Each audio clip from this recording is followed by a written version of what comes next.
ఈ జీవాత్మ పరమాత్మ అదేవిధంగా పాపము పుణ్యము అనేటటువంటిది.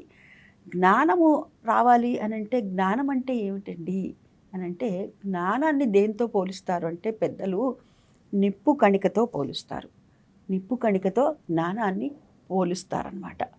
ఈ నిప్పు కణిక పడిందనుకోండి ఏమవుతుంది, ఉదాహరణకు ఒక నిప్పు కణిక అక్కడ దూది ఉంది, దాని మీద వేశాను, ఏమవుతుంది, ఆ దూదంతా కూడా దగ్ధమైపోతుంది. అదేవిధంగా మనం జ్ఞానము అనేటటువంటి నిప్పు కణికని దేని మీద వేయమన్నారు, పాపము మీద వేయమన్నారు.